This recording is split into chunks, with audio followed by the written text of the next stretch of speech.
Hi, everybody, and welcome to Traveling with Russell, and welcome to a new live stream, and welcome to Russia or Moscow, Russia.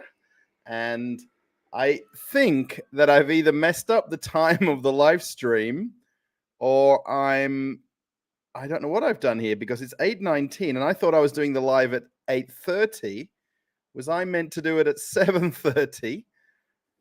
Because I was basically playing around with what time I was going to do it, and I changed it like twice.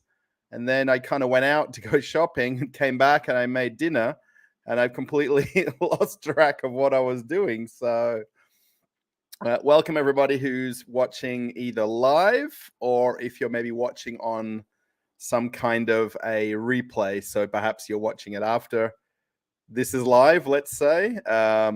Welcome. So yeah, there's a few people here. I'm sure we'll get a few more, or we'll get some people leaving. I'm not sure. So I do see there's actually a few comments already here. So that's kind of nice. So I might just run through some of the comments here. Irina from Siberia. Greetings from Novosibirsk. Good luck to everyone. Thank you, Irina. Thank you for the kind words from Siberia. There's actually an Australian family living in Novosibirsk. They've got a YouTube channel. There's actually, I kind of believe it's maybe two brothers and then their two wives. And then it's one of their parents as well. So it's like a whole Australian family that live in Novosibirsk and they make YouTube videos. The guy is very recognizable in the videos because he always wears like a Australian cowboy style hat. And then the like checkered or plaid shirt and like jeans with a belt buckle, which for summertime now seems a little bit out of place, but it's very interesting. So Gary's here as well. Welcome, Gary. I just saw your comment. I did actually put a video just now live for channel members. So if any channel members are here, you've got a chance to watch a video a little bit early. I've actually got another video going to come up in a couple of days' time. So there's a couple of videos coming out in the next, well, between today and I guess tomorrow. Seems so close together, but in the next 2 days. And then I've got one that's kind of pending that I made last week, or the week before, actually. I went to a bakery convention. So I'm not too sure how many people might want to watch a bakery convention video, but I've got that as well. I'm a bit afraid to kind of live what do you call this? Like publish it, I guess, because I know it probably won't get too many views. So Ivan's here as well. Sanctioned Ivan and I actually were at the making this video yesterday at the local petrol station. We went to a kind of a very big petrol station that's on the main highway where both of us live. So if you haven't met Ivan before, everybody, this is Ivan. He also has a YouTube channel as well called Sanctioned Ivan. So maybe if anyone wants to click over there to check that out, he makes videos. He speaks perfect English in his videos. So if anyone wants to watch videos from a Russian person's perspective of living in Russia right now, Sanctioned Ivan channel is maybe something to check out. So I guess we could maybe put a link in the chat, or actually I know in the next video it's already in the description. So Russell going live today. Yes, Gary. Yeah, live today. I thought I was going to do yesterday, but it just didn't work out timing wise yesterday. So so yeah. Oh, Brandon's here as well. Brandon's also a channel member. So yeah, glad to catch you live. Yeah, I pretty much do the live streams at the same time when I do them. So it's either 7 or 8 p.m. my time, give or take. This is I thought that I'd scheduled it for 8:30. Maybe I did it for 7:30. And it just got mixed up. So I'm not too sure. Oh, there's quite a few people mentioning comments here. So yeah, please, if anyone wants to chat in the comments, chat away, ask me questions, anything like that, and I'll gladly respond as I go through them. So yeah, Brandon, welcome. TTs is another regular. They are strange people. Oh, right. I guess TTs, you watch the it's called the Russia Guy channel, and I forgot what the other one is called. Backyard Russia, I think. I think there's 3 or 4 channels between the whole family. So yeah, Polar Bear, how's it going? I wonder how cold you are. Oh, lots of Doomsday Tonight. So we have regulars here. Russell makes better videos than I do. So, Ivan, your videos are very good. Yours are more vlogging or blogging style, and I don't tend to do like that. I tend to be a bit more topical about one thing, whereas you kind of want to kind of like vlog your day or vlog different place that you're going to. So we kind of have similar but different styles, I guess. Russell speaks perfect Australian. Yes, thank you. if there's such a thing, Mutant Roof, I'm not sure. So, Paula Bear wants to know, what city in Australia do I come from? Sorry for the light going in and out, by the way. Again, we've got this kind of northern hemisphere summertime going on, and the sun won't set for about another hour. And our balcony is basically west facing. So we basically exactly face where the sun sets here. So as I kind of slide forward and backwards on the chair, I have to stay a bit more still. The light comes beaming in. So yeah, what city do I live in? I live back home in Australia. I live in Perth, Australia. So Perth is the capital of Western Australia. And then I live in a suburban area in the suburbs of Perth. So basically Perth is what would consider to be the CBD or central business district, where all the buildings are and skyscrapers and business district of Perth, of WA, Perth. And then we all live in suburbs that surround Perth. There's not a lot of people that live in the physical city of Perth. Although there is some apartments and some inner city living, it's not really that popular. I live about 40 minutes south of Perth. I was living in Rockingham, which is a suburb right on the beach. Literally, we were 800 meters from the beach, 2 streets away. We could walk to the beach in 5-7 minutes, and then we're here. A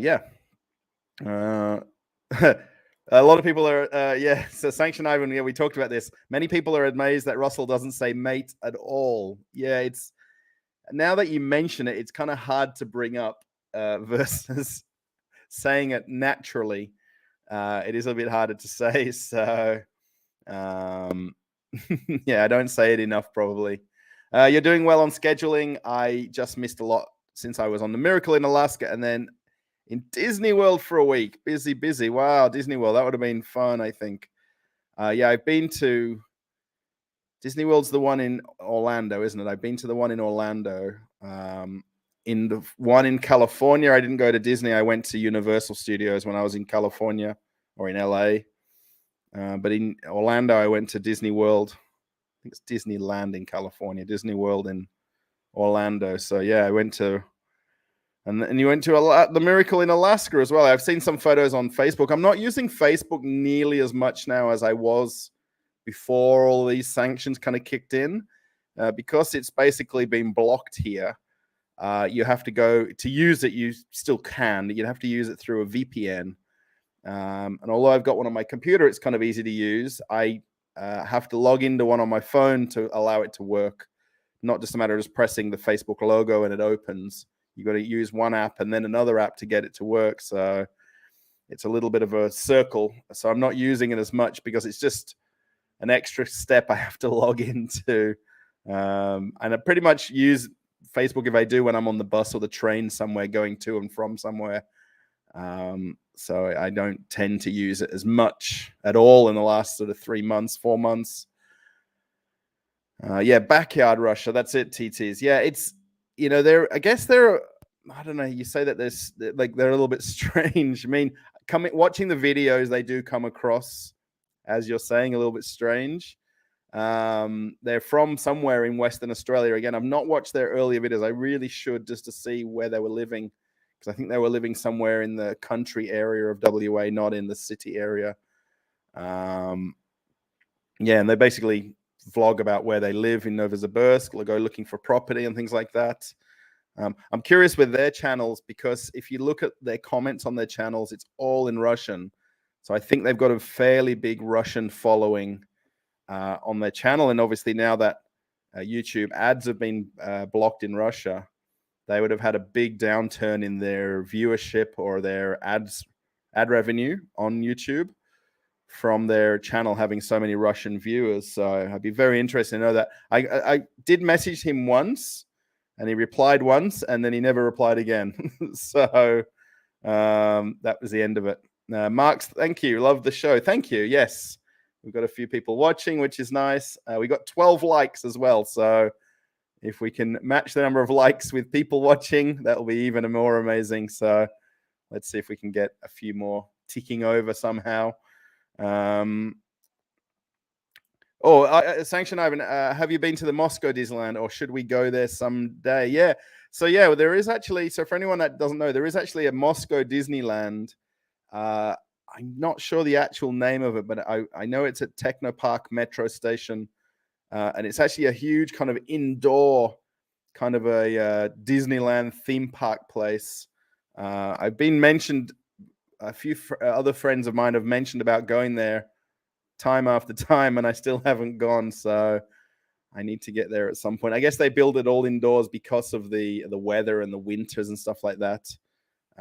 What is your favorite Russian cola? So I've got it over here. Oh, I'm going to just jump out of the shot here a second. And now I haven't actually tasted it yet, but I've got Jumbo Cola here. I bought this yesterday when I went out with Sanctioned Ivan, or with Ivan. And I'm waiting to basically accrue a few more different colas to do a tasting video here in the kitchen. So I think if I get 3 or 4 different colas, it might be kind of possible to do a kind of a combined tasting of all the different ones. So did you see the rock slide on the pier in Alaska? No, if it was anything that happened in terms of an incident now, I haven't. No, I've not been following Facebook and cruise news too carefully or too much recently. I've kind of switched my attention over to this channel more than the cruise channel. So I know in Skagway, Alaska, I don't know if your cruise ship stopped there, but there's a brick wall. It's basically a rock face or a mountain next to the pier. Let's call it that. And all the cruise lines over years and years and years paint their ships kind of plaque onto a rock on that rock face. So I don't know if you noticed that in Skagway when he got off the ship, that there's all of these very old liners that a lot of them have disappeared now, and then more modern ones. And the ship's bosuns or whoever they are that are doing the maintenance of the ship will go out there and paint a little, kind of usually like a square, maybe meter by a meter, a couple of feet square, up on the wall of it there. So, yeah, I guess they're living near Novosibirsk. Yeah, they probably just live in the suburbs or the districts around there, not too close to the center, just looking at their house. And when they're driving, they're always going to or from somewhere. So is your accent a typical Perth accent? Yeah, Andre, there isn't really a way to know where people are from in Australia when people are talking.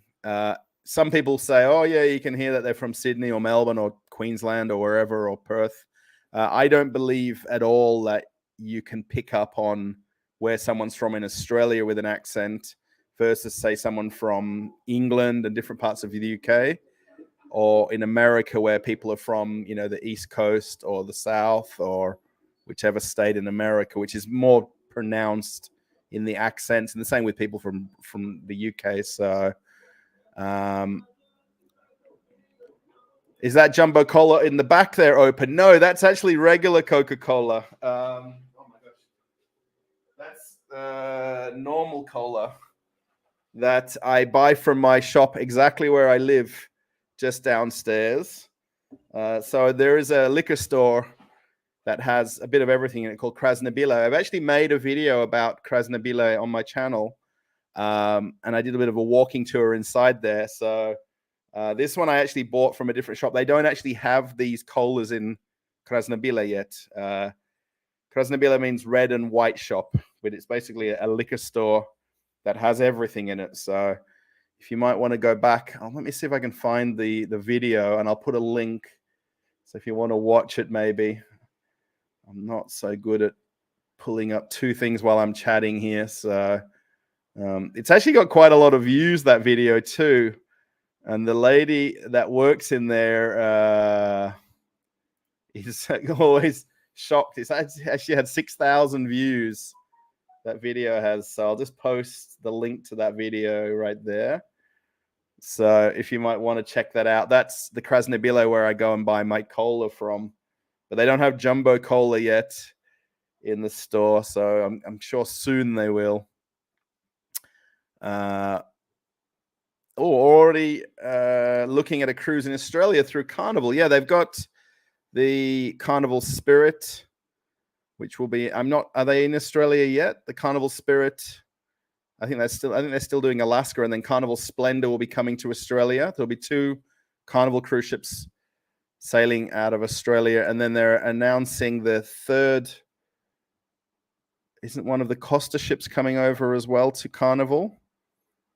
And then there's going to be a third ship in Australia. Then there's also P&O, which is owned under Carnival Corporation's umbrella as well in Australia. So the only thing with these sort of itineraries is it's a lot of traveling, depending on where you're from, to get to Australia to go on the cruise. So definitely plan a few days ahead to arrive so that you can just accustom to the time difference and the jet lag and things like that.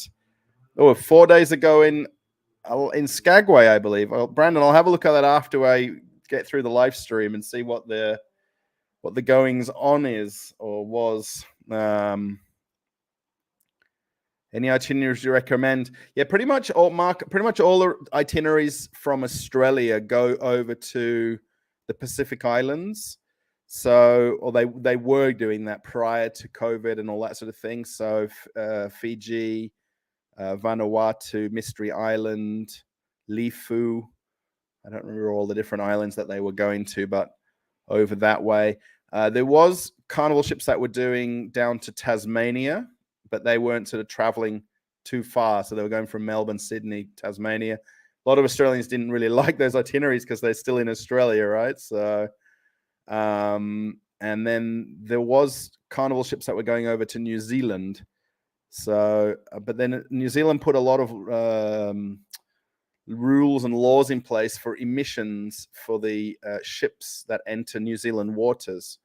So I think quite a lot of cruise ships kind of backed out of the itineraries there because of the stricter emission standards that the New Zealand government wanted to upkeep. So, yeah, I guess, Mark, the one thing I'd probably tell you is to try to do as long a cruise as possible. Don't sort of jump on a 4 or 5 day cruise. Do something that's 10 days, 12 days, as long as you can, because, the distance to travel to the cruise, and then, if you're just going to fly over, do the cruise and fly home, it's a lot of traveling. So yeah, most of them go to the Pacific Islands. Just keep in mind, if you do that kind of itinerary too, is that it's mostly tropical islands. It's not like bus tours around an island where you're going to see scenery. It's pretty much going to be beach tours, maybe catamaran tours, or going to resorts and things like that. There's not as much. It's really is tropical island style cruising. So just keep that in mind if that's not your thing. Greetings from Chicago. Chicago style hot dogs. Is there a Moscow style hot dog? Not what I'm aware of. There is actually at all the parks, there is hot dog stands or hot dog vendors. But it's not really a Russian thing to have hot dogs compared to the American kind of fast food kind of food, if that makes sense. So I'm not aware of hot dogs. I forgot the name. There's There's a couple of different, they're like caravans that basically park up at the parks, and they've got like little booths at the parks, particularly in summertime now, with hot dogs. They're the rocks that slid down. They'll have to paint their ship info again. Yeah, it's very, very famous, that wall. I'm going to call it a wall with all the different logos of all the different ships, especially all the older ships that have now gone out of service, or they've been retired, or they've been scrapped. So it's kind of like a bit of a nostalgia wall for all the ships that do the Alaska seasons over the years. So you can actually go look at them. It's like a bit of a moment in time to see all the different names of the older ships that did the Alaska seasons. Tim says, I can understand most Australian and British accents better than some fellow Americans. Yeah, British accents, I mean, you can get some very strong British accents, people from Liverpool, Manchester, these areas, Bolton, where you really have to listen. Even the London accent, they want to talk very fast as well. So you really like listening to them talking. There's always that kind of joke that sometimes they put like subtitles when they're getting interviewed for news and things like that, so that you can understand what they're saying. Are there bureaucratic nightmares? Where am I reading here? Are there bureaucratic nightmares you've been experiencing along the years in Russia? What has been your relationship like with public officers so far? So yeah, basically the only real bureaucracy, I guess, that I've had to deal with is my visa or my residency visa for Russia.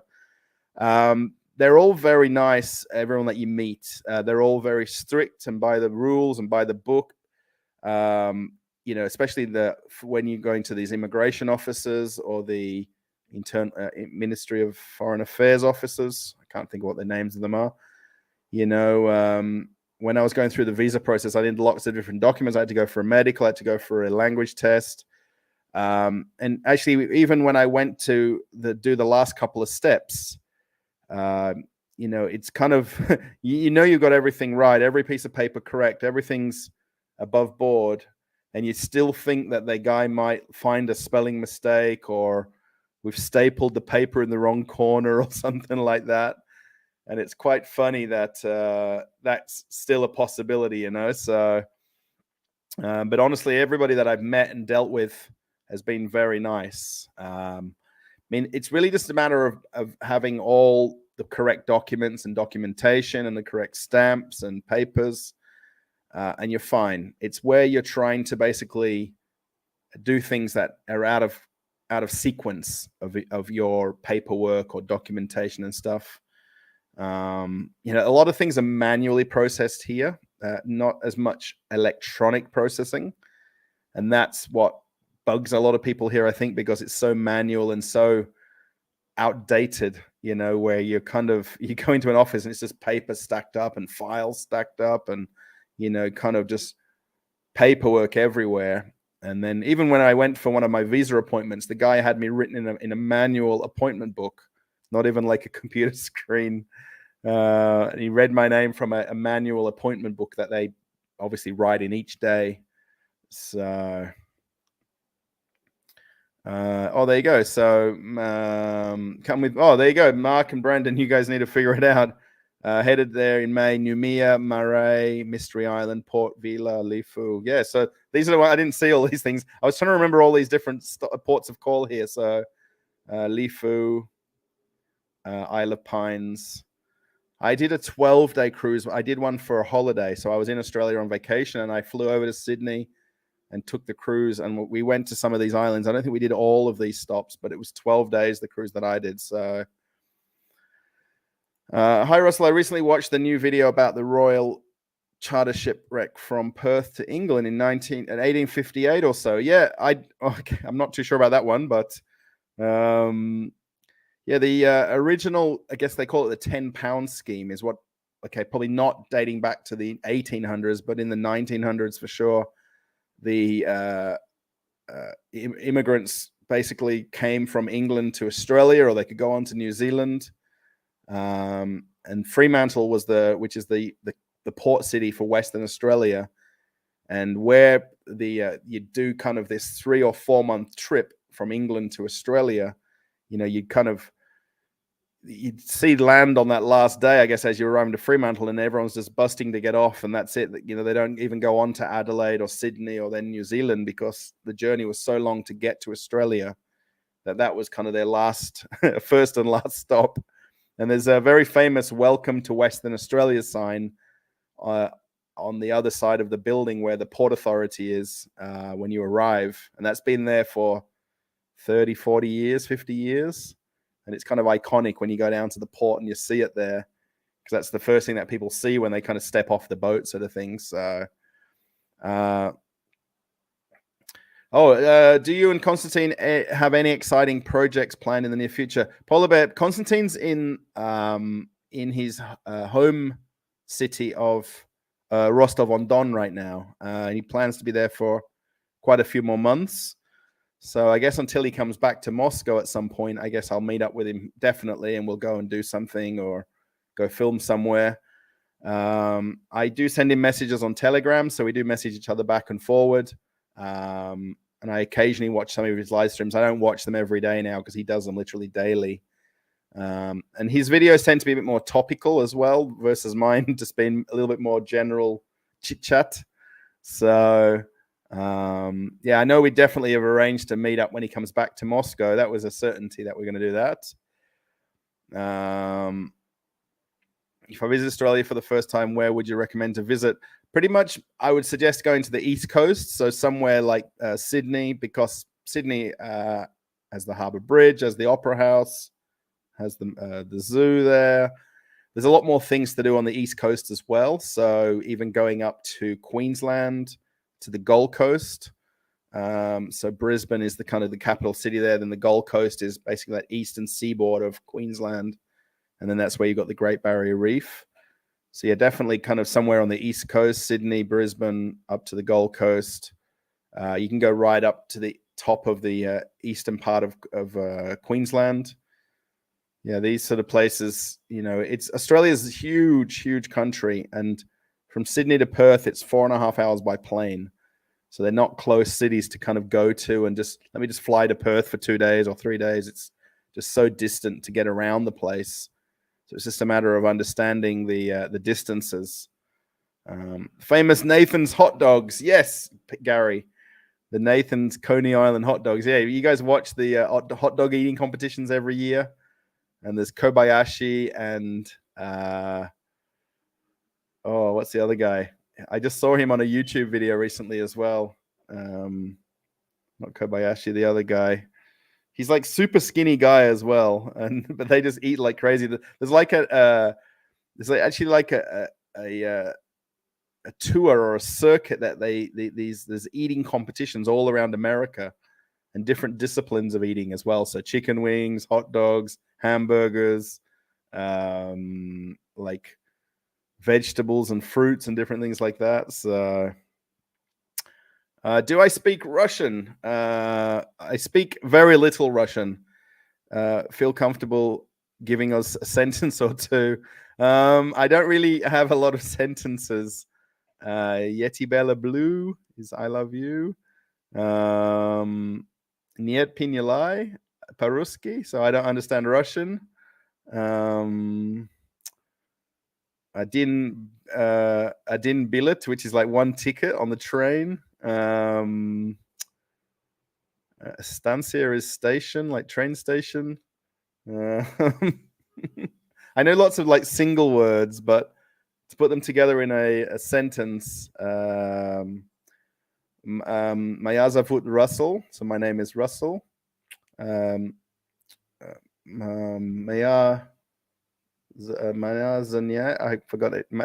Jana is wife. So I know all sorts of like strange one-word things that don't really make sentences together. So, what do you think about transport, public transport, buses, metros? Is it comfortable, reliable, expensive, etc.? I think in Russia or in Moscow or Moscow region, where I am, it's great. There is a lot of public transport.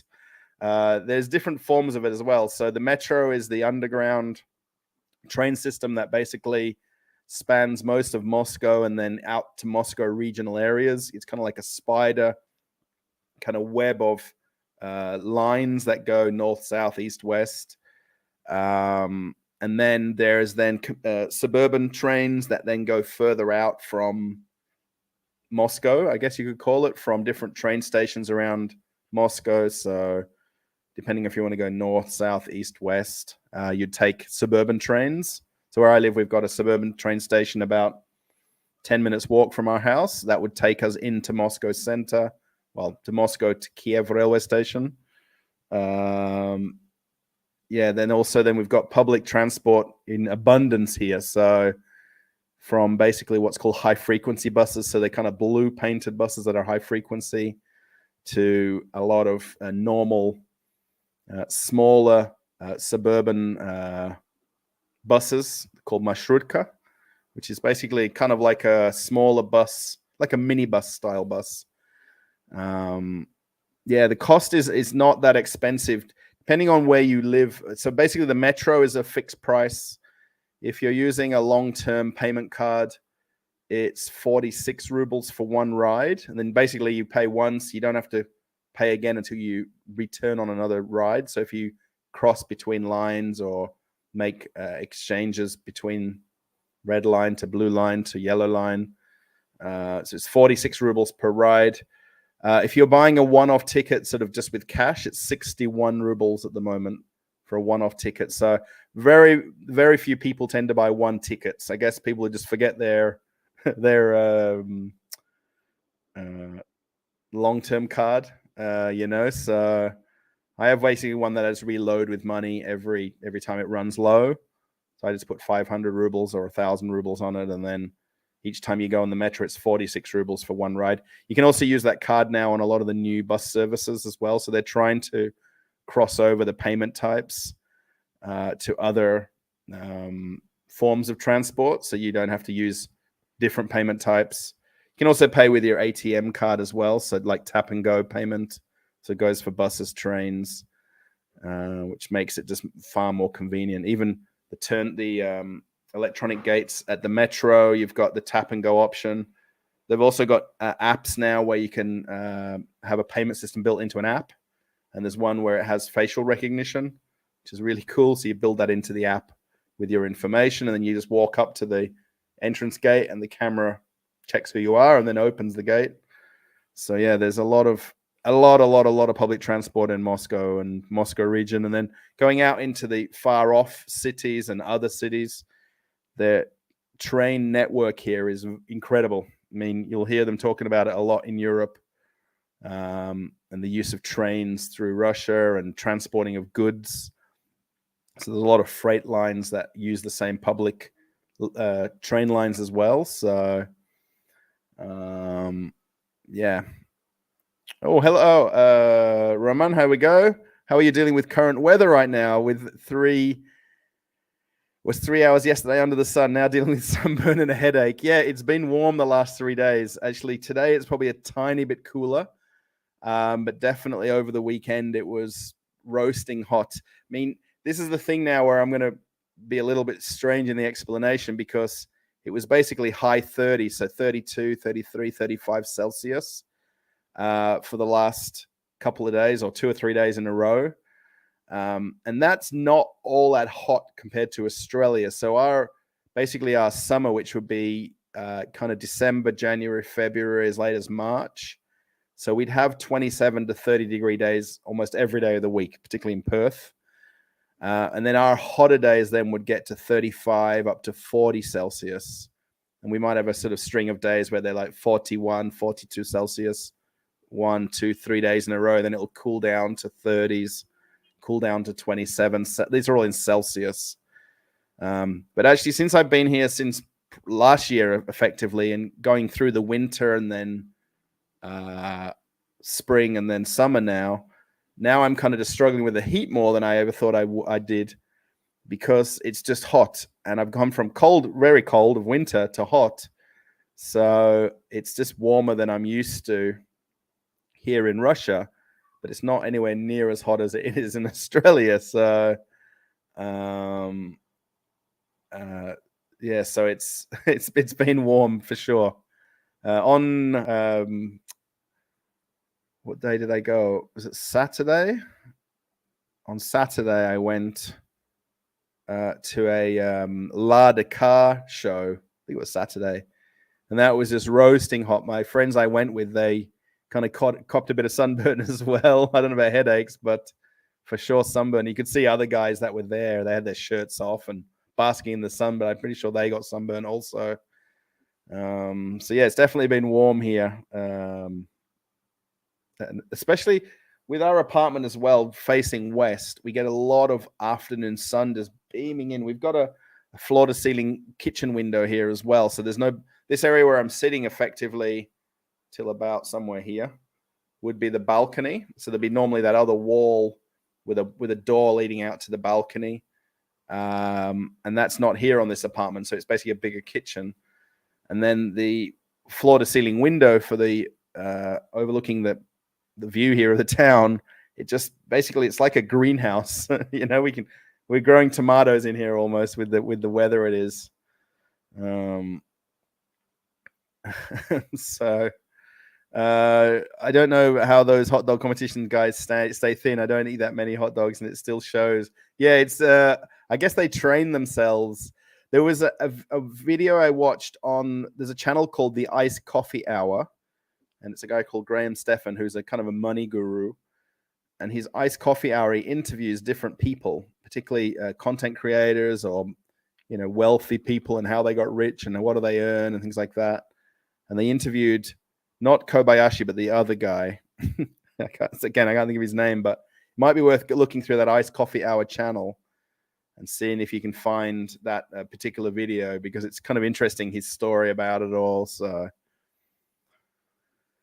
yeah, the alphabet is what would trip me up. Even if someone told me the name of a store, I wouldn't know what to look for. Absolutely. Yeah, that trips me up a lot here. And a lot of stores, I don't even know what's inside them because I can't read the entrance door sign. So I don't even go in to check. And I'm sure there's probably more shops locally here where I live, particularly downstairs from all the apartment buildings. There's a lot of small businesses.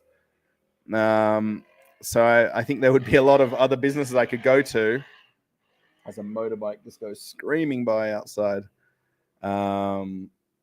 Please subscribe. Yeah, thank you, Gary, for mentioning that. I was just thinking, actually, that we were closing in on 7,000 subscribers. Now, we're not quite close yet, but let's just pull it up, shall we? I don't think we'll gain 71 subscribers. Where's this one? This one. So we're on 69.29.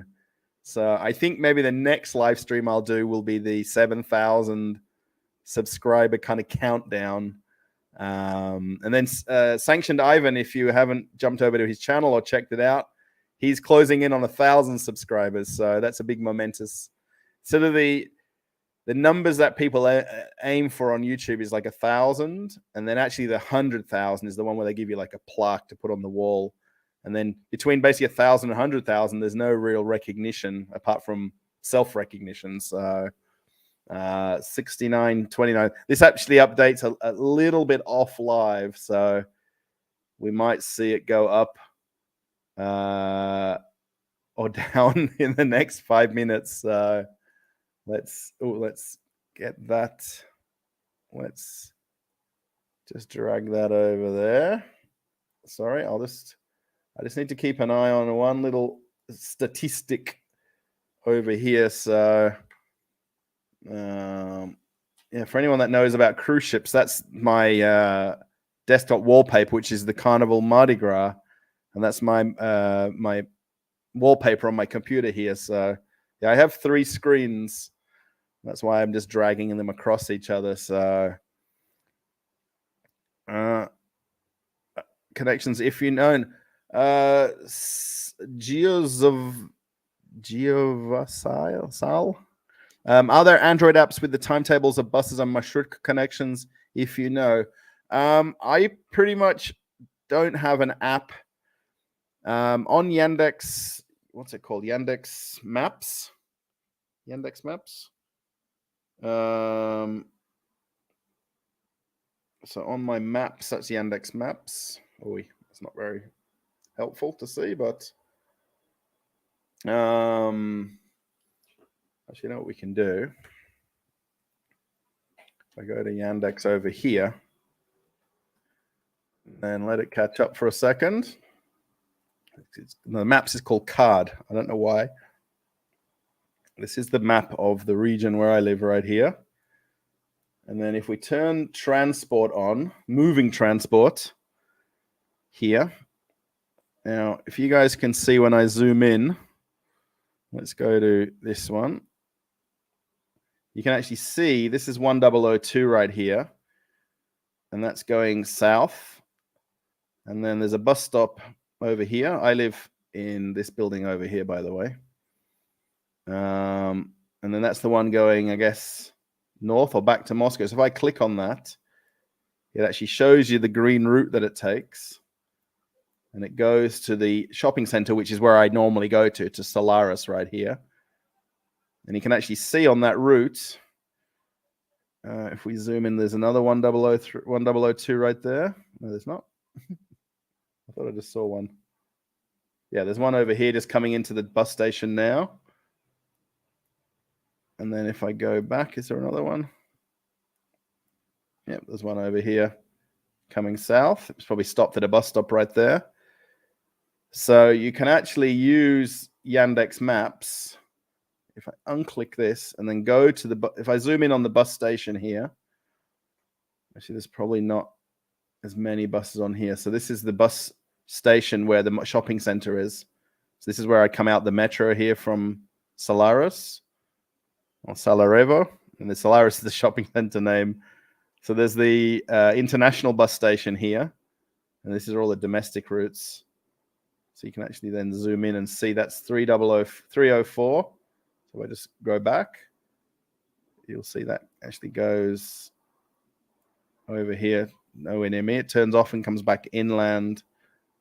That's Vnukovo Airport. So yeah, you can actually use this Yandex Maps and then turn on the transport option. So which is kind of neat. And this shows you where all the Google Maps, I guess Yandex Maps cameras cover. That makes sense. So yeah, I'm not sure. I guess there's maybe other apps that you can use, but I just use Yandex Maps and then go to that to check where the buses are on the route at the time that I'm going to catch one. So most people don't tend to rely heavily on knowing when the bus is coming or going because it's never normally very accurate.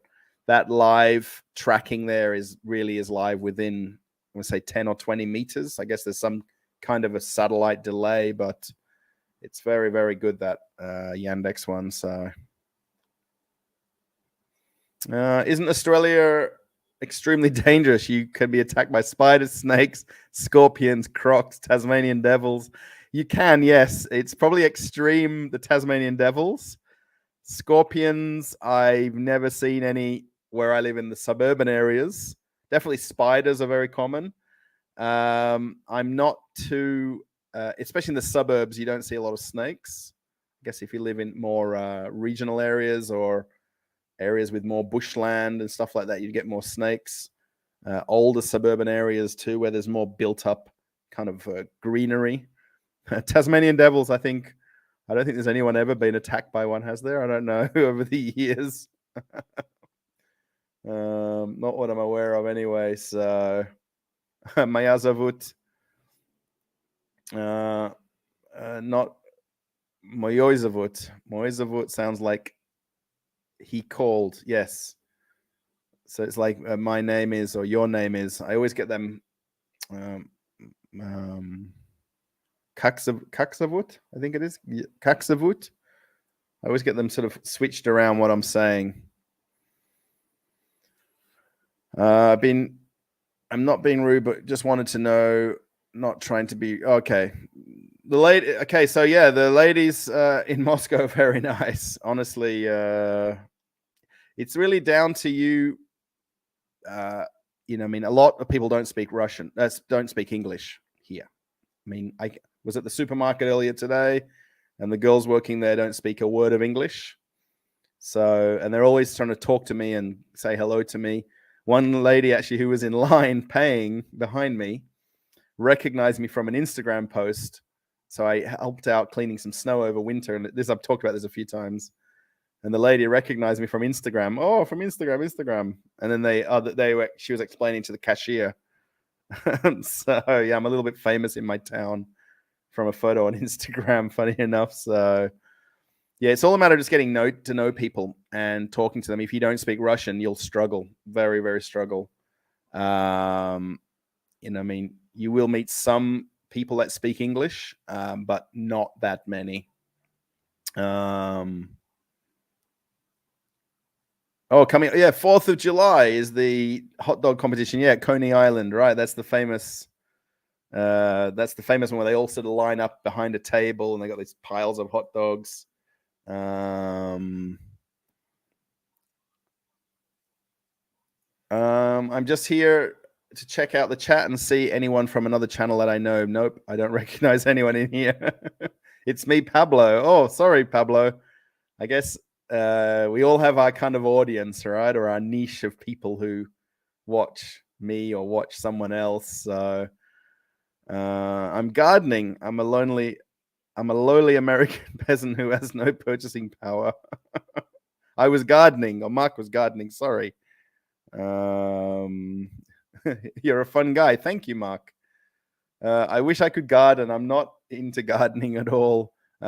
I would like to have like some plants here on the balcony window. Based on the weather here, that anything I think would grow as long as I water it. So I hope you get to 100,000. Thank you, Mark. The 10,000 is kind of the next goal. I guess 7,000 has to be, right? But 10,000 is my goal, really. I guess it'll happen slowly. So if anyone's not subscribed, now's your chance. I don't think we'll see this counter go up tonight, but 71. We're away from 7,000. So yeah, Brandon says, I'm not too sure about the Costa ships coming. It'll be weird not seeing the whale tail. Yeah, I guess. Yeah, they're gonna. So for anyone who doesn't know, so basically, I was working on Carnival cruise ships for more than 20 years, and Carnival Corporation, who owns Carnival Cruise Line, Costa Cruise Line, P&O, Princess, Cunard, all these different cruise lines. So they basically said they're going to bring 2 Costa ships over to Carnival, and then I think it's going to be Costa by Carnival, right? So these are the same ships built in the same shipyard. Costa Venezia was the one after Carnival Horizon, I think it was. But they're basically built for Italian market, for European markets. I think that's what Carnival cruisers will notice big differences on the interior of the ships. I want to go to a cruise ship trip. Oh, yes, I think everybody does, right? Before I worked on cruise ships, the kind of the dream of everybody was winning lottery and then having a chance to go on a cruise from winning lotto. That was really the kind of be all and end all, right? To go on a world cruise on the QE2 or now it's the Queen Mary 2, but that was back when they were the famous modes of transport. So there was the QE2, then there was the Concorde in terms of air flight, and then there was the Flying Scotsman, I think was the train, the one that was in Europe, and then from England, the Flying Scotsman. And they were kind of the great journeys. American bus lines are vile. Tell me what you really think. Yes, yeah. I'm picking too many countries. In Russia, a lot of people rely on them. A lot of people don't have don't have their own cars or vehicles. Although there is a lot of cars and vehicles in Russia and in Moscow region, a lot of people do catch public transport and do heavily rely on public transport. So, and the frequency of them. Actually, the frequency of public transport here is amazing. The metro itself, when you're on, generally 9 to 5, Monday to Friday, you're going to get a train coming about every 90 seconds to about 3 minutes, minute and a half to 3 minutes. There's going to be a train. Even less than 90 seconds sometimes in peak times. which is just insane to think, especially on the metro line, the metro system, the underground. It's a lot, So, Real Moscow Projects, how's it going? I've got the I'm doing the wrong one. I've got the sub count up here. I don't think really it's going to reach 7,000. I think I might just click away from it because it's not depressing, but it doesn't go up quick enough sometimes when you're watching it. So, and you guys, if anyone also wants to look at another Russian channel, so it's Sanctioned Ivan, we mentioned at the top of the channel, top of the stream. And then Real Moscow Projects as well makes videos. We went together to a Lada car meet on the weekend, which was very neat to see. And the amount of Russian vehicles and older cars, particularly classic Ladas, were there. There was a couple of modern cars, but 99% of them were all the older original Ladas and then Moscoviches, which is pretty cool to see. Is it safe where you live? Absolutely, yes, it is. Yeah, I can walk around at night, at daytime.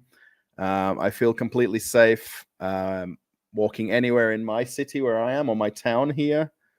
If I went into Moscow or Moscow center, I'd feel perfectly safe.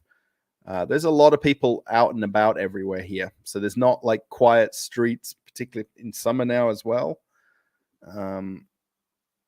So I feel perfectly safe living here. Do you still have Coca-Cola without printed expiry date? I think you asked me this last time. And this one I literally bought about 2 days ago. And I don't see any best before dates or expiry dates. I think did you mention to me about looking on the cap or on the lid? If you can, it just fizz there a little bit. Yeah, there's definitely this is obviously existing stock. I'm not sure for the Cool Cola. It looks very, you got to wonder sometimes, right? The look. Okay, they're obviously different, but there's a lot of similarities. If I spin around the back here, it's still got to have all of the kind of ingredients and things like that on it.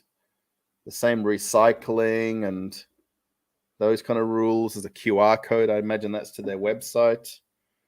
I'm not really sure about the rules about having best befores on sodas and cool drinks. I know they definitely have it on food because actually, today when I was buying chicken and stuff like that, it's on there. Yeah. What do you miss the most of life in Russia when you are not there? Like when I was in Australia, I guess last year and the year before, I miss the fact that everything's close by here. I can literally just take the elevator down to where I'm from. We're living in an apartment building. There's a few other apartment buildings in our area. A lot of the housing here is traditional houses. Downstairs from our apartment buildings, we've got a liquor store. We've got a small supermarket. There's a hairdressers. There's a nail salon. There's a gym. In the next building over, there is a beer shop, another supermarket. There's a flower shop. There's a shampoo and cleaning supply shop. So I'm going to say when I'm not here, I would miss the fact that I can just easily walk somewhere to go and get food. Within a 10-minute radius of our apartment, we've got in the apartment buildings, particularly 1, 2, 3, 4, 5, 6, 7. We've got 7 small supermarkets within a 10-minute walk. So everything is very close. I don't necessarily need a car here. I mean, it would be nice to drive somewhere, park up, drive home, go to and from places, particularly on the weekends or going to somewhere like a park or sort of a planned event. I wouldn't really need a car to drive into Moscow center because parking's a problem. So yeah, I miss the conveniences of Russia. Going to like today, I went to a couple of different shops to buy things. Just the selection of food, and then the fact there's so much fresh food here. So there was a guy parked in the other car park, not where I am, but the next one over. There's a guy there with the back of his car up, and he's selling fruit and veg right out of the back of his car. Literally, he had an old Lada, and that's very typical Russian thing to go and buy stuff from him. He's doing cash only or money transfer to his bank account, so you'd send money to his phone. Yeah, that sort of thing. I think just conveniences of things. There's a lot to do here as well. If you're willing to kind of look up events and festivals and activities and things in the parks going on, there's a ton of things to do here. Not nearly as much things go on in Australia. You know what I mean? There's not as many events as there are here. And there's a lot of free events here. The government, I'm going to say, probably subsidize a ton of events that are through the local, administration or the Russian, I guess the Moscow mayor's administration, that are very well organized and very well put on. Whereas in Australia, there isn't nearly that many things to do. So, Real Moscow say, I'm okay. Visited my stomatologist today. That's why I'm late. She made some cleaning and said my teeth are in good condition. Is that like a dentist? Stomatologist. The price is raised by 10%, but my medical insurance still covered most. Well, that's good. If you said stomacologist and then it says she made some cleaning, it sounds a bit weird. So I guess she maybe went to some sort of a dentist, I think, or I'm not sure what that fully is. I'll have to look it up. Stomatologist. Do people in your neighborhood talk about the special? All right, so I'm not going to read that out fully. No, absolutely not. Actually, so there's a couple of people in the stream here. So Real Moscow Projects, I've met up quite a few times. We've gone to events. Pretty much when we hang out, we don't talk about things going on. Literally, we don't. And I'm not even kind of saying that. Sanctioned Ivan, who I've just met recently, he lives in the next suburb over from me. Okay, his channel's a bit of a giveaway, Sanctioned Ivan. We've briefly talked about things, but we don't tend to mention or talk about what we know is going on because we know what's going on. I know that's weird, and I think the same for Real Moscow Projects would be probably the same answer. People don't really sit down and talk about it, really don't at all. So it's not a thing. I know that sounds not right as an answer if you're somewhere else in the entire world, but it's kind of like in Australia. We just had our federal elections, so the choosing of the new Prime Minister of Australia, and really, apart from maybe a few days around the election, where I was working in Australia at a supermarket, I was working a few different ones, and I'd sit in the break room and work with people alongside them, and we wouldn't really talk about politics at work in Australia, or we might have a bit of a joke about whatever the current news event is for the day, or did you see that on the news yesterday, or do you watch the sport on the weekend? But we don't really, even in Australia, talk about, let's say, call it politics, so yeah.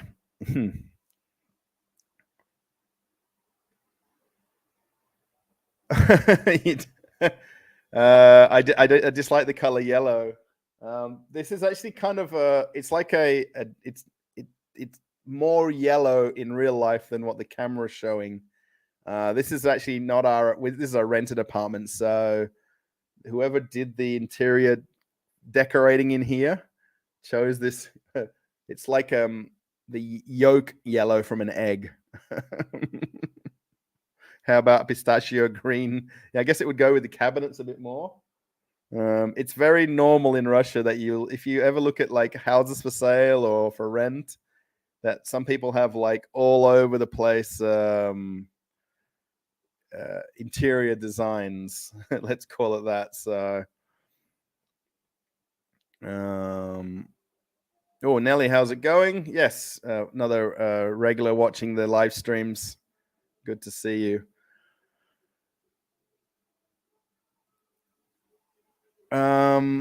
What's the following? I'm doing some service for special ink printers. That's why I asked. Most of them are German devices. What was the previous thing that we were talking? Okay. I guess ink printers. That's why I asked. Most of them are German devices. Oh, I guess for you mean ink printers for the packaging? Huh. Okay. My husband is from Kazan and he wants to go back home. Do you think it's crazy to do that now? We're not in Russia at the moment. I'm not Russian.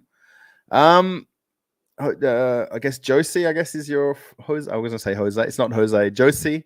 Honestly and truly, I feel perfectly fine being here. I mean, if you didn't know that there was an event going on, not even necessarily if you didn't switch the TV on, the life here, particularly in Moscow region and even in Moscow center. I mean, I'm not in Moscow center every day. I go there probably not as much as I used to, maybe every 3 or 4 days. I don't go into Moscow center as much as I used to because I've kind of been to most places. You don't sort of feel like anything is happening. It's kind of like business as usual everywhere. I mean, of course, in the shopping center, there's a few stores closed. There's a few businesses, particularly all these ones that have chosen to close or not open or not do business in Russia. It's I wouldn't worry about it, even if you wanted to go there as a holiday and come home and things like that. I guess it really depends on what you've got set up and things going on in your life to go there and live there or not. I guess him knowing the language would help for you to go there. You need a Trabant. I don't know what a Trabant is. Sorry. Yeah, dentist. Yes. Definitely real Moscow projects. From Kola Peninsula. What? You're from Kola Peninsula? I guess is that near Jumbo Cola? Okay, that's not really funny joke, but have you ever been to Murmansk? I haven't been to Murmansk. No. I've watched a couple of YouTube videos for people that went there and traveled up there, particularly over winter time.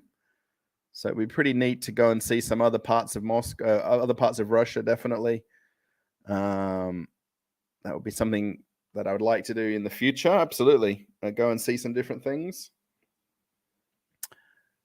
Did I miss seeing your super chat and coffee button? I don't have the coffee button. Super chat should be definitely working for the live stream, 100%. I don't do the coffee thing. If isn't there like buy me a coffee thing? I know if you watch a video, depending on where you're from, when you watch a video, there's super thanks. That's from watching a video. The super chats 100% should work. Whoever sends a super chat, and then super stickers are the other part of the. Actually, if I click my own thing here, actually even I on my own can click super sticker, super chat. Sorry, I'm just looking at it down here on the lower corner of my other screen. You recognize Nelly. Oh, there you go. Which device would you give? What advice would you give for a foreigner coming to Russia to help him to make Russian friends? Just be nice to people. Just be outgoing, friendly. Try not to be too outspoken about anything. Don't bring up things. Don't ask about things. I know that's hard to do for some people, but people do just get on with things here. They get on with life. They live their life. What's happening in the news isn't nearly as important as it is in other countries. What's happening somewhere else in the world isn't nearly important either. So where there's an event somewhere else in the world, that doesn't really matter. Just you live your life and you with your friends and family and whoever is close to you here. You'll make friends through connections of people or through social media or through a Facebook group. Like I'm in a local Facebook group where I live here in Aprelivka in my town, and I've met people through that. Met people through YouTube here, so Real Moscow Projects. Even Gary there in Germany, I've chatted to him quite a few times. So it's just a matter of being outgoing like I am. I'm probably over outgoing. So people do like that, and some people don't. Some people are very reserved and quiet and don't want to, chat. You got married on a cruise. My guest asked if they could go on a cruise with us after the ceremony. I told them it was against the rules. My wife and I wanted alone time. It's not really against the rules, Mark. You can, if you got married on the ship in port, like at the port of embarkation, I think you can invite 20 or 30 people to the ceremony, and they can come on, have the ceremony, then get off before the ship leaves. And then they could have actually chosen to cruise, right? So like you got on as a guest, they could have cruised as well. You do see that where people have friends and family cruising while you're on your honeymoon, I guess. But I guess it's sort of true, you wanted the alone time and the time away after the wedding, right? So is Gum department store open? Michael, 100,000%, it's definitely open, yes. It's never closed. There is actually, when you go in there, Gum is right in Red Square, if anyone doesn't know. It's the huge shopping center across from, it's in the Red Square and across from the Kremlin and Lenin's Mausoleum. It's got all very high-end and luxury stores in there. It's got a little supermarket. It's got a small food court on the third level, roughly. It's actually 2 levels, but they're very big levels. There's not too many shops closed in that shopping center because there's not that many true foreign brands that were in there. So yeah, definitely it's open, Michael. I'm scared about the future, but I think we are going to end up moving soon. Wow. So if you're going to move there permanently, I mean, that's kind of a big deal and a big decision to make. I mean, my wife and I moving here from Australia, we were in Australia for a year and a half, pretty much during the COVID times. So, it'll take a little while for you to fit in, I think, if that makes sense, and to get used to Russian life and the pace of life here. Well, there's a car with a very loud car speaker system out the window here. I got both of our kitchen windows. Actually, I've just closed this one over here because it was causing a reflection while the sun was up. But people's got overly loud speakers here. Sorry. Yes. Thank you for the super chat. Thanks for your insights again. Here's for a fresh cold cola, which you might need after tasting the jumbo. Yeah, I'm saving this. I'm not going to open this right now.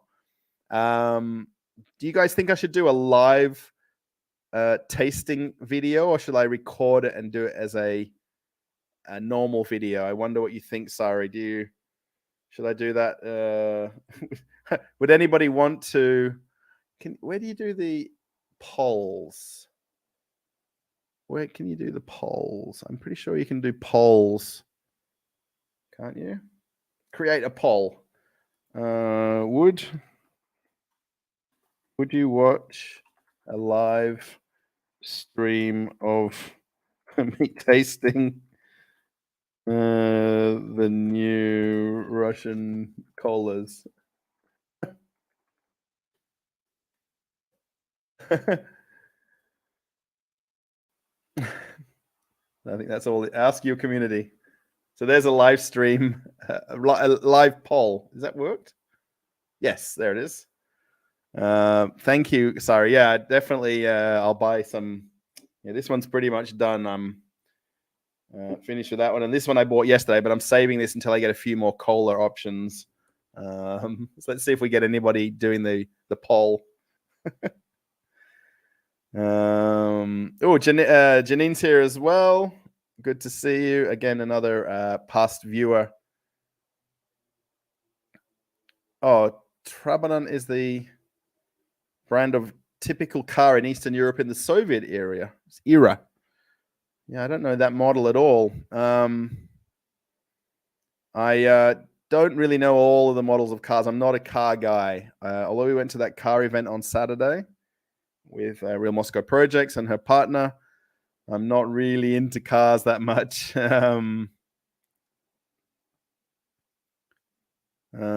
Cola, I think there is the deepest drill in the world. Oh, maybe, are they doing oil drilling there in the Kola Peninsula, possibly?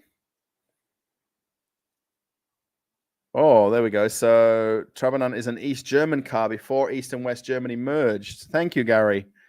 I've got like a very nice audience here who's far more knowledgeable than me. What made me move to Russia? So basically, my wife is Russian. We are married here 4 years ago. The plan really was to go live in Australia and settle down there. I've traveled back and forward here over the last 9 years, basically living here and then going back to work, back here, back to work.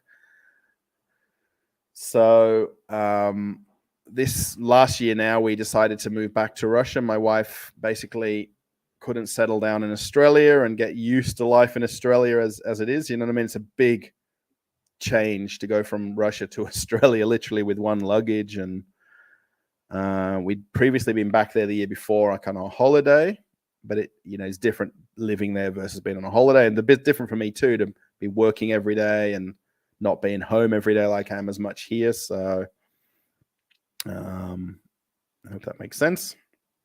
Live. I'll look at this poll in a second. Is it going to click? So we've got 12 votes and all are yes. Wow. All right, then. So we'll have to set it up. Maybe that'll be the 7,000 subscriber cola tasting extravaganza. That's a lot of words to put together. So that's nice. We've got 12 votes. Anyone else is watching live? And we got 30 likes too. So thank you. And again, sorry. Thanks for the super chat. As far as I'm concerned, Jumbo Cola is not our product. It's from Kazakhstan. Oh, I'll have to read the label a bit closer. Where it's actually, I think it's produced in Russia though, or Moscow region, but I'll have to Google the Jumbo Cola brand name. And there's another one called Cool Cola as well. So there is a few others.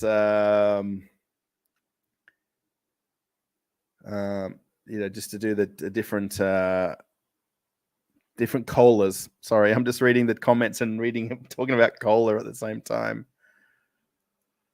Taste test, 4 colas, 2 Russian plus Coke and Pepsi. Yeah, I don't drink Pepsi personally. I rarely have Pepsi unless there's nothing else to buy. So I'll definitely get a bottle of Pepsi to do that.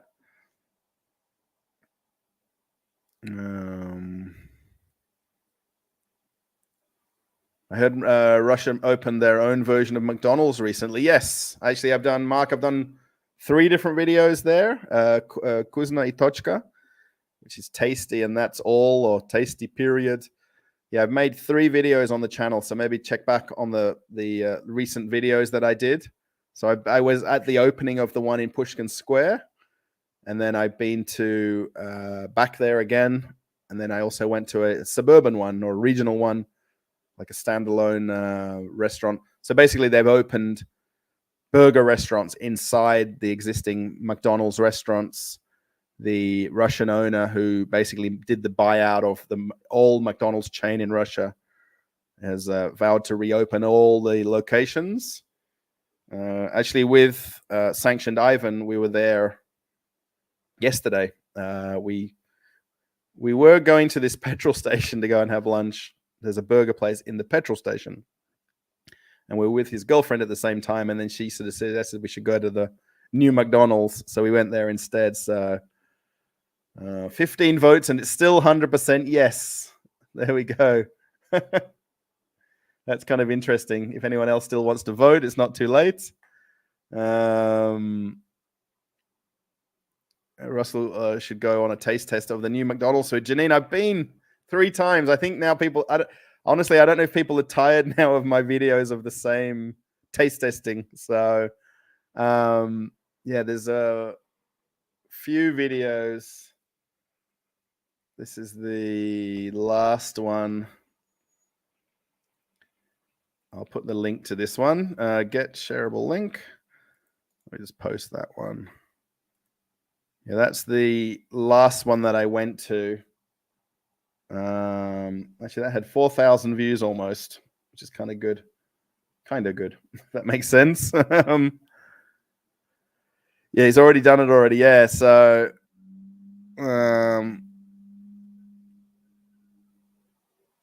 yeah, between and by the way, guests from Ekaterinburg and Urals. Oh, greetings from Ekaterinburg. I always say that kind of wrong. I'm sure I'm not pronouncing it. Ekaterinburg. I don't know how they pronounce it properly. Now my liver hurts. Curse you, Russell. Sorry. Are flight tickets abroad more expensive in Russia now? Which countries can they visit now? Yes, ticket prices have gone up. It's mostly because there's less airlines flying to and from Russia than what there were prior to February. So Emirates Airlines still flies here, Qatar Airways for the Middle East and Asia, I guess. For Europe, pretty much Turkish Airlines if you want to go anywhere west of Moscow. Anywhere internally in Russia, there's a ton of airlines, no end to them. And the domestic flights haven't really changed in price. They're basically very seasonal. So depending on when you want to fly somewhere or what holiday might be on at the time. But yeah, definitely flights. We were looking at flights prices to Australia. They've gone up, not lots, but they've gone up, 20, 30%, I guess you could say. So it depends on how you judge the price increases, but it's really because there's less airlines flying. So they're able to take a bit of advantage of that, knowing that they still fly to and from Russian airports or Moscow airports. But yeah, you can still fly to a lot of Russians go to Turkey or Egypt for holidays. That's kind of the nearest countries a lot of Russians go to. I guess some of the others have been a little bit more cut off. So where people were going over to Cuba, Dominican Republic, Mexico. So a lot of these kind of package holidays have kind of disappeared a little bit because some of the airlines are not flying. I mean, at the end of the day, it kind of punishes a lot more people because the hotels where these flights were going to aren't going to have the Russian tourists. The tour operators in Mexico or let's say Dominican Republic aren't getting the Russian tourists. So there's kind of a big flow-on effect that may not necessarily, if a Russian doesn't go on a holiday, they may just stay in Russia or not go this year. And then they don't travel somewhere foreign, and then that country then suffers from lack of tourism to their country. That makes sense, I think. So, 17 votes we're at. So finally someone's voted no out of 17 votes. Standards of living, is it expensive to live in Moscow region? If I compare it to Australia, probably not. The dollar going down now, I guess the ruble versus the Australian dollar going down, it's made things a little more expensive. Overall prices haven't gone up a lot, particularly on things like staple items and staple goods. Things like coffee's gone up. Things that aren't distinctly made and produced in Russia. So where things have to be imported in some way to be resold on here, they've gone up, mostly because of logistics. And that's what has caused prices to go up a little bit here. I mean, in Moscow region, there's 15 to 17 million people. So there's still going to be a big turnover of things in the supermarkets, for instance, in food stores, in bazaars, what we call rinocks. There's still always going to be people still shopping at those places because the population still needs to eat. Supermarkets never really lose business. Even through COVID, they didn't, so. Thank you, Gary, for the super chat. I just see now. Super sticker. What's the guy? He's like, you're laughing with pounding the ground. When I put it on the screen here, it doesn't show the icon. So I guess maybe if somebody's following the chat, you can see the icon there. Did I go past? I'll have to check those videos out. Yeah, Janine. Yeah, there's 3 different videos that I did. There tend to just be always aware with when I make a video, it tends to be a little bit longer. So somewhere 15 to 30 minutes is most of my videos, maybe even sometimes a little bit longer than 30 minutes. So just be a bit patient when you're watching them. Gary's a cola drinker for 65 years, so that would interest me since I'm drinking one now. Yes. Yeah, this one's actually warm because it didn't go in the fridge even yesterday when I brought it home. This one's actually a little bit warm because it's just warm overall. The last 3 days in a row here has been hot. So yeah, I'm personally a Coca-Cola drinker, Gary, 100%. And I mean, I'll still be able to buy Coke. It's not disappearing. Please be aware that it'll still be available. Just not as available. You know, you can still get things in Russia. Things are still coming in through other countries, so through gray market imports or through other countries, so like Kazakhstan, Uzbekistan.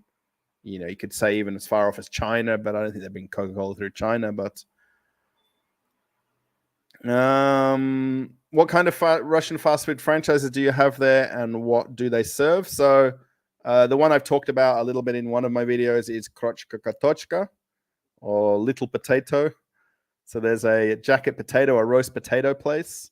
So you get basically a roast potato in a tin foil, and then they slice it open and mush it up, and then they put different toppings, scoop toppings on top of it. That's very popular in all shopping centers. There's another one that's a pancake cafe as well. That's got pancakes and bilini. In the shopping malls, they've got Burger King, KFC. They've got some Vietnamese restaurants, Chinese restaurants. These are takeaway kind of places, pizza takeaway places. And then you can go to what's called canteens or stolovas, which are more kind of the Soviet style sit-down cafes, which have more hearty food and more homemade food. But if you went to the shopping malls, you've probably seen that in my videos too. The food courts look just like where you live, just in rubles. Dr. Pepper or nothing. What? I don't mind Dr. Pepper. You can get it here. Actually, yesterday when we were at one of the shops, we did see Dr. Pepper. And actually, because it was the imported Dr. Pepper, they've actually had to open every package, then put the relabel the labels in with Russian labeling, with all the Russian words of the ingredients. Nelly, we don't have any kids. We are just the 2 of us, my wife and I. So no kids, no cats and dogs. Sorry, Nelly. Just the 2 of us, unfortunately.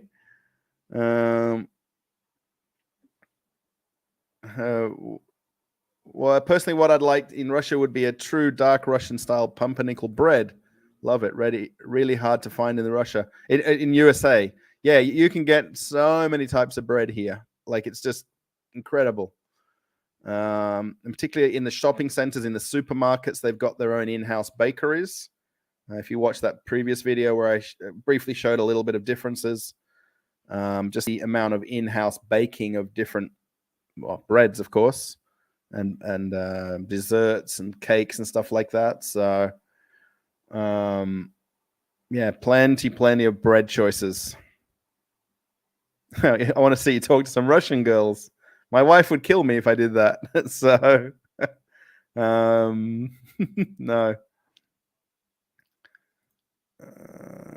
All those in CIS, Georgia, maybe some Asian. Okay.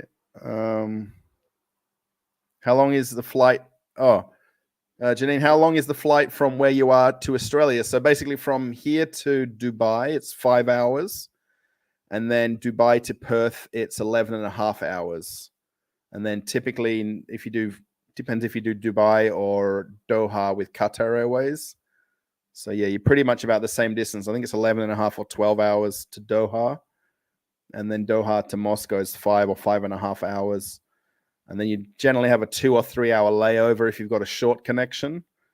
And then I know with Qatar Airways, you can do the long connection, which is like a 9-hour layover. So depending on which flight you'd choose, you can do the different layover times. So it's like 17, 18 hours with 2 flights and then plus connections. Also love cold beet borscht with dollop of sour cream and crust of pumpernickel. Homemade borscht is best. Yes. Yeah, smetana or sour cream is a very, very, very common. Anywhere you go that you'll have borscht, you'll have the sour cream on the side, and just basically put a dollop in, stir it up, and it basically makes your red borscht go like a pinky kind of color. And a bit of crusty bread, or yes, completely agree. I don't know about cold borscht though. Never had cold borscht, only ever hot borscht. Yeah, thanks again, Gary, for the super sticker.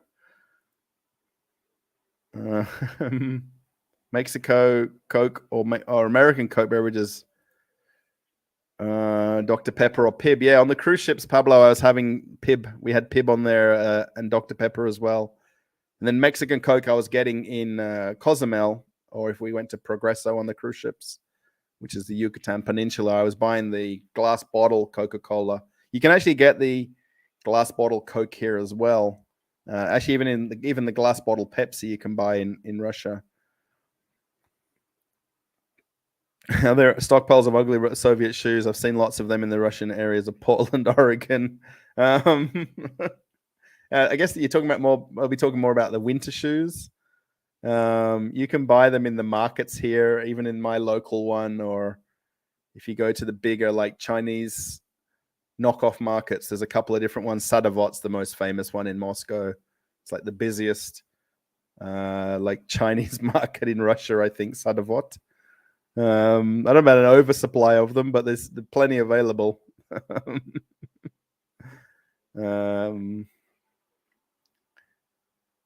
Oh, you've got homemade soup simmering right now. Summertime fresh veggies are nice and plentiful. Yeah, we've not had a soup at home for quite a while because of the warmer weather.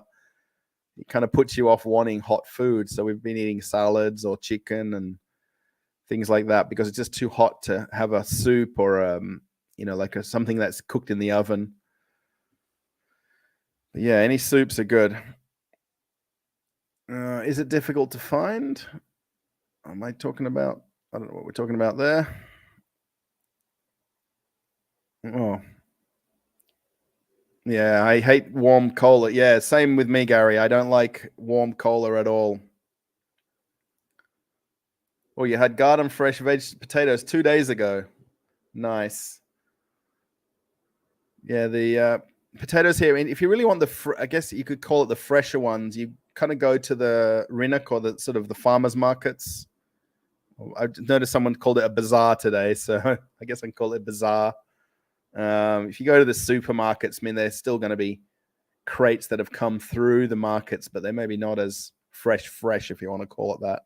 Pretty much, you've really got to buy the unwashed ones as well, and then you'll know they've come from the field, straight to the box, straight to the shop. I love potato pancakes with applesauce. Yes.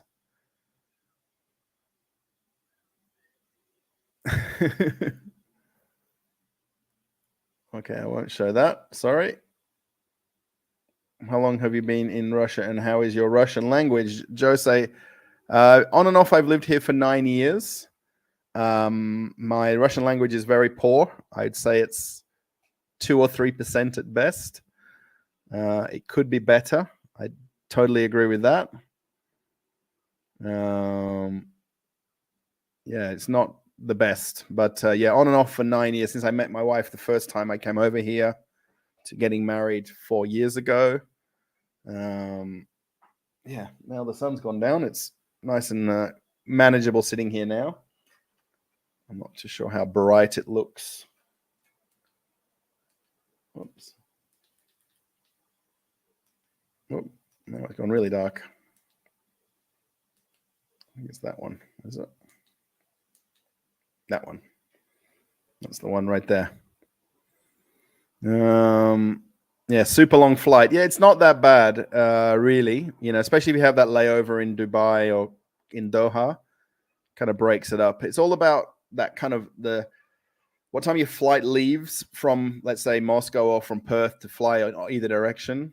So how long your day's been leading up to getting on the plane, and then how many hours you got on that layover, and then what you do when you get to the other end, right? So we live about, well, probably more than an hour away from the major airport here. So once you get through immigration, that's customs, that's about another hour, an hour in the taxi to get home. So, it adds a lot onto that journey.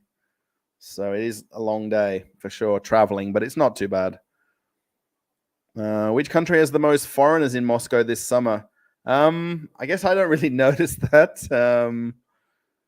I've not really been into Moscow center that much, especially even this last week or so. I've not been into Moscow, walked around. I used to do it a whole lot. I don't do it as much now. You don't notice as many tourists and tourist buses. Obviously, there's naturally less tourists coming here because people don't want to come here, or there's troubles with the different airlines that were coming here. I guess people still do come, but I just don't. I live out in the suburbs, so I don't notice them as much. So,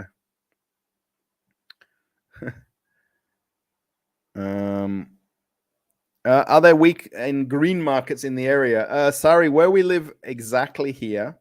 So we have a couple of permanent kind of bazaars or rynoks. There's one near the highway where I live, and then there's one at the train station. On the weekends, like on Saturday, Sunday, on the streets by the train station, there's guys or girls that come, or ladies that come and do like little tables of like a flea market style, where they've got fruits, honeys. One lady's got like wicker and cane baskets. One lady's got flowers. One's got plants. One's got phone covers. Green markets, particularly, especially right now being summer. So I just talked about that earlier. When I went to the local Pitorichka, or the small supermarket, there was a guy literally selling fruit and veg from the back of his car. And I hadn't seen him parked at that spot before. But if I walk between this building and the next one, there's another guy parked up who's selling fruit and veg. He's really only got a few items. He's got strawberries, tomatoes, cucumbers, radish. And then if I walk down towards the bus stop where I'd catch it into Moscow, there's like it looks like a fort, like a wooden fort with some, it's like screwed together very hastily. And then they must have a way to put a panel on the front and lock it. That's like a little permanent fruit market for summer. So there's plenty of places. Sorry, I can get fruit and veg from a million places at the moment. I wonder if people knew that Coca-Cola had cocaine in it in 1938. Just a little bit. That is, Coke is short for cocaine. Yeah, I remember reading about this or knowing about this from years ago. And maybe that's why we're all slowly have been addicted to it. I wonder. Shame on me. Practice my Russian. Yes, I need to. I guess the more I talk to people, especially when I go out alone without my wife or without friends, I kind of end up having to kind of know words and, have to get used to speaking more Russian. Do you sometimes visit friends or relatives in their dacha, little wooden house with a garden in the countryside? Giova, yes. 2 weeks ago, so I guess it's 3 weeks ago now, we went to a friend's dacha for a week. That's when we also had the car accident on the way there. So it's a bit of a blur in our memory, unfortunately, because we were driving out there. We met our friend close to where she lives. So we kind of crossed over Moscow to where she lives, and then we got in the car and started driving on the highway there. And we had a car wreck, a fairly serious car accident with a truck and another car. So it sort of spoiled the whole week. We ended up still going there. We ended up getting a flatbed truck to take the car there, literally to the dacha. But it wasn't really enjoyable. My wife hurt her leg fairly badly, so we weren't able to go on walks. We couldn't even, literally go together anyway. I actually had to go walk to the nearest shop and back. But yes, I've been to particularly our friend Olya. We've been to her dacha a few times, and I really enjoy it, going to dachas. What's your impression of Russian kvass? I don't really like it. Honestly, I should like it more. I guess I'm just a bit of a stickler for certain drinks. It's like when I had these different colas, I didn't. You either like them or you don't straight away, and where you're used to certain drinks, let's say all your life, and then kvass, I'm not a fan of, unfortunately. I know I should like it more, and it is a Russian thing through and through. It's not a big deal for me. So, well, they got rid of eliminated in 1902. Yeah, I know about the cocaine in cola. 7-Up had lithium. What?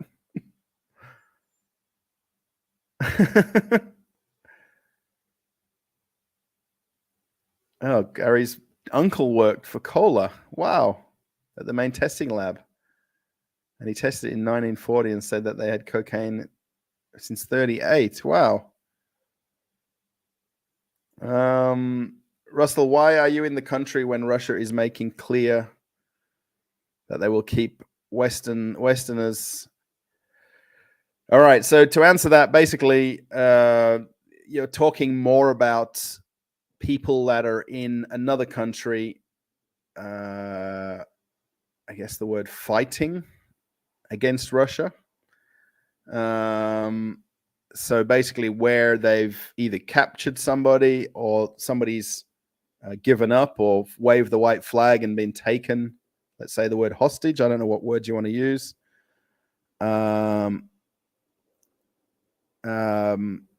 That's not what's happening here in Russia. That's another. We're in another. I'm in another country from what you're probably seeing happening. So there was a couple of British guys. I think the other guy's from Egypt.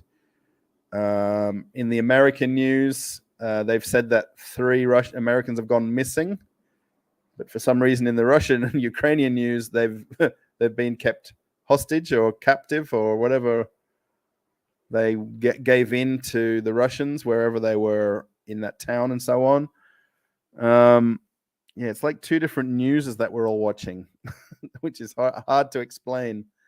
I feel completely safe here. There's no hostilities, if that's the right word, against, most countries. You know what I mean? If I'm here with a visa, with a residency, I live here and things like that. There's no problems at all with living here, and there'd be no possibility of anything happening to me. I'm not in the other country fighting against another country. I'm trying to say this in polite words. So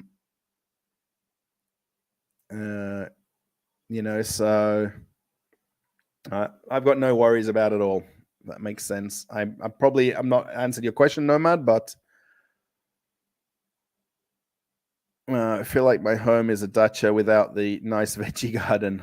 Yeah. Also, you've got to not have the toilet, by the way. So you've got to have the compost toilet. That's really dacha. And then you've got an outdoor shower in some kind, or a cold water shower, which is basically from water from the well. So you really got to take a few steps back to be what dacha living is, what true dacha living is. I mean, there's different types and different levels of people's dacha. But our friends one there, we had basically like an outhouse that had like a sink and a shower. And then we'd actually put a hose pipe with a pump from the well to put in a tank on the roof of the outhouse. And then the cold water, it was cold water when you have a shower. You take, and then the outside toilet was basically at the end of the garden. So, yeah, but inside the house, it's got full electricity, heating, normal windows and things like that. So,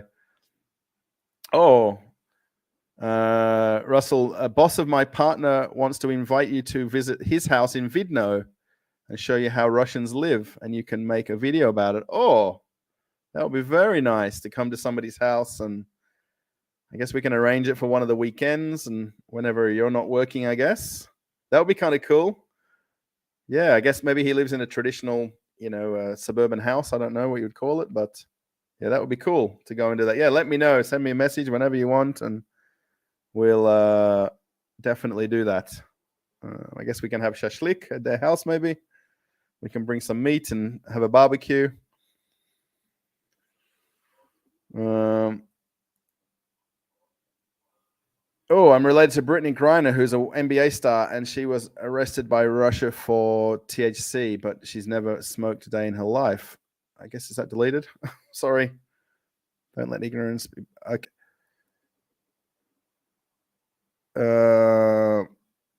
Yeah, so Nomad. So yeah, I followed this story a fair bit because going back quite a lot of years ago, there was a couple of other Americans that were held or still being held, along with Brittany, and that other guy was right the same week when I came to Moscow on one of my trips, and he was basically coming over for a wedding, he said, and then he was. I think they either caught up with him at the wedding or the reception or at his hotel. And he's been in jail ever since. One American guy, I don't remember his name right now, but yeah,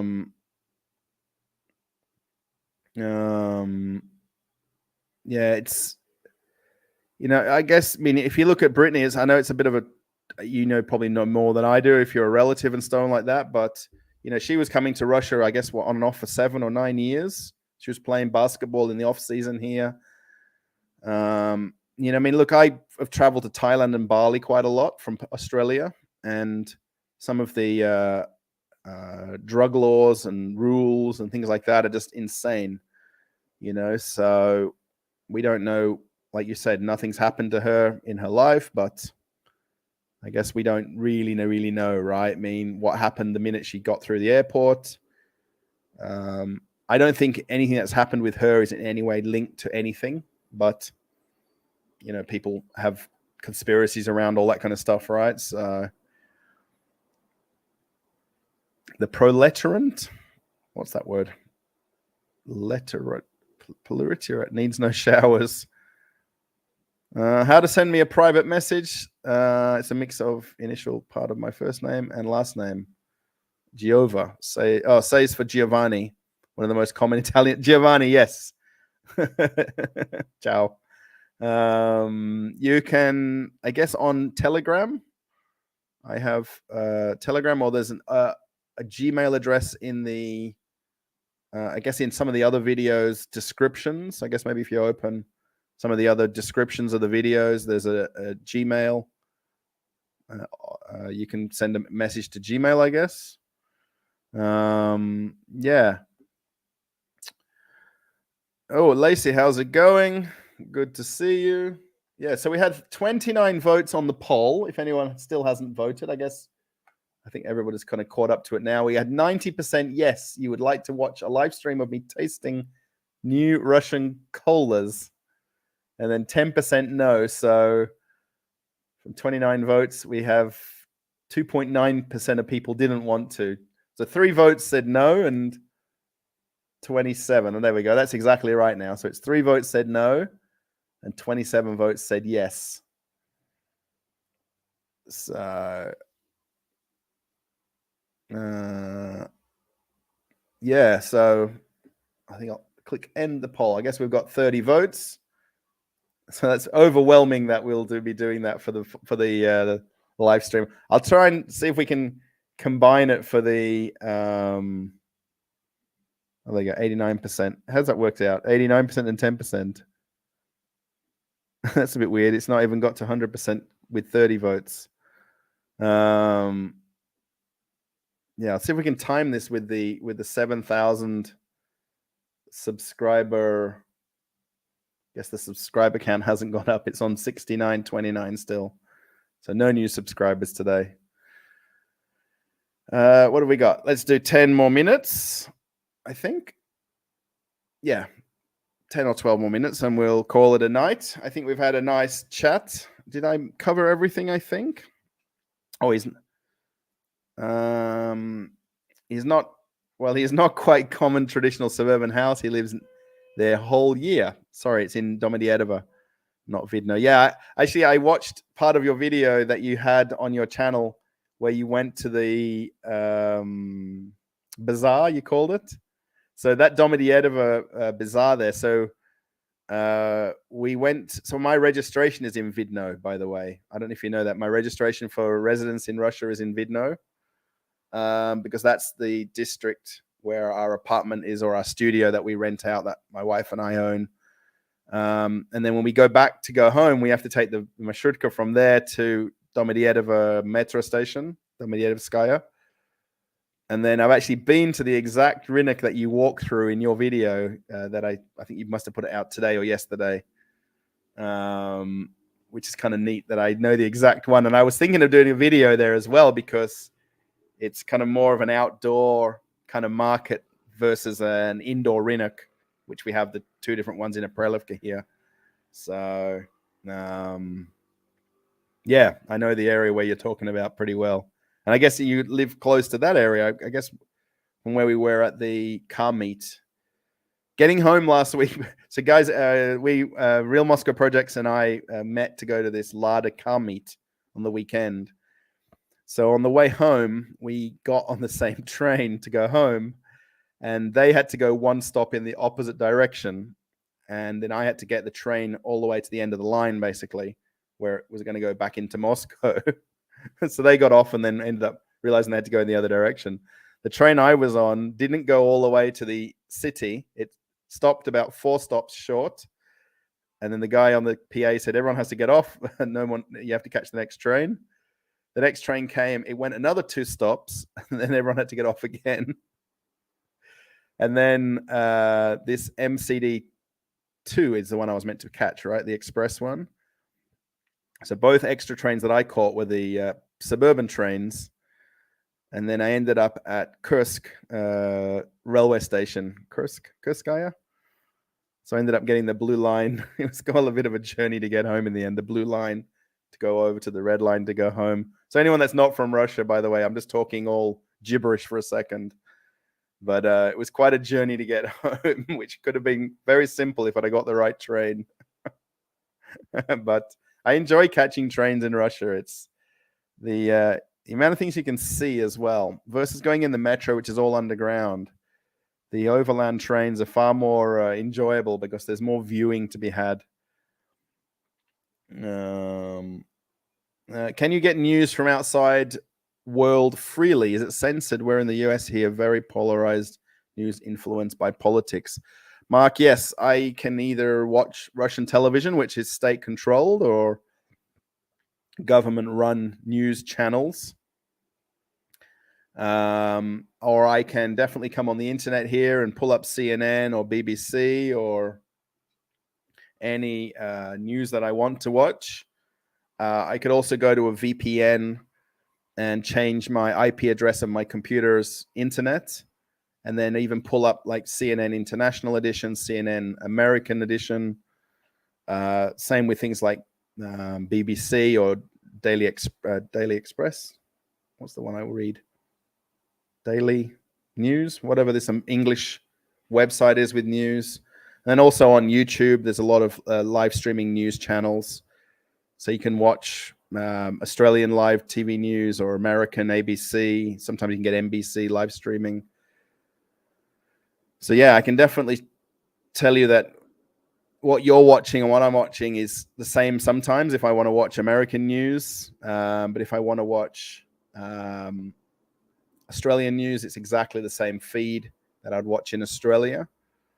There's definitely different views of the same events. That's a certainty. I mean, how it's portrayed here and versus how it's portrayed in America, and likewise from different news sources if you're watching it from the UK point of view or French or German point of view.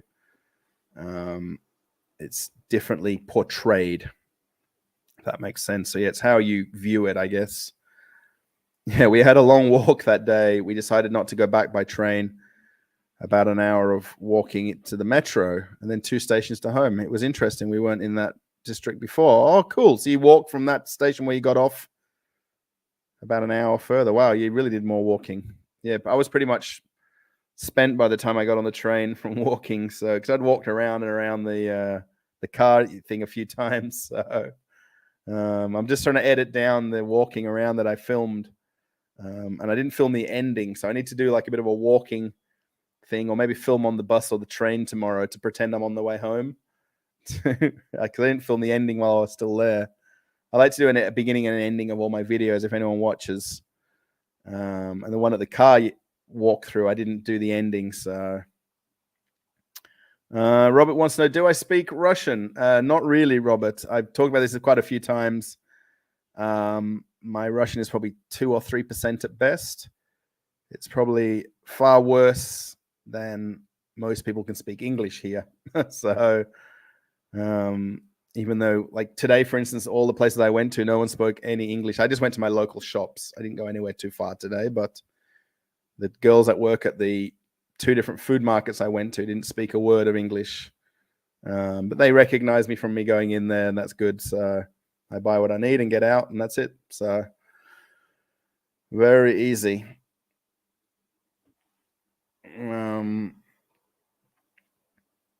Yeah, sorry, Robert. I don't speak more. Considering how many years I've lived here, Robert, as well, I wish I could speak more. It's my own probably downfall that I've not learned more Russian, so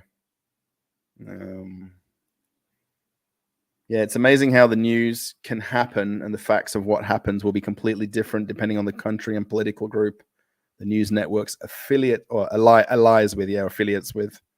That's very true. Yeah, I think in America, there's on the cruise ships that I was working on, there was a bit of a thing with all the guests, but I think we had CNN News for quite a while, and they changed over to Fox News.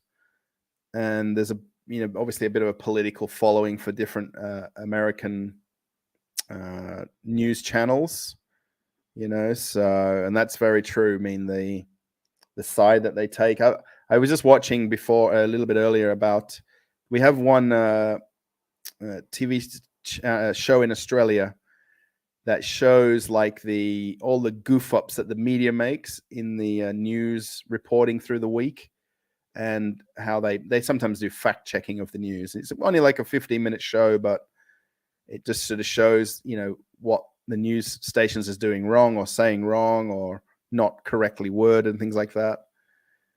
And they pointed out that over the course of the Australian, when we had the elections, how certain news, particularly newspaper media, like print media, follows one side and one follows the other side, and does like for and against news articles about the different 2 different politicians. So yeah, it's definitely interesting, like you say. Yeah, it's the views. Even this recent event that happened in Ukraine in the last, I guess, 24, 36 hours, that there's definitely a couple of different angles that the news stories are picked up on. The one about the shopping center, if anyone's sort of seen that in the news. So there's obviously quite a lot of different views on what happened, how it happened, what is the situation with it.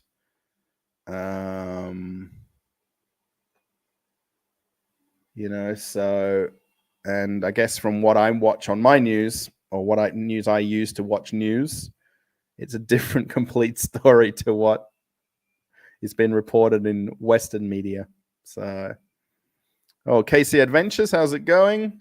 Another friend of the channel and person who follows the live streams. Yeah, a little bit late or early today. I guess I started at the wrong time and we're ending at the wrong time. So yeah, Fox conservative and CNN liberal, right?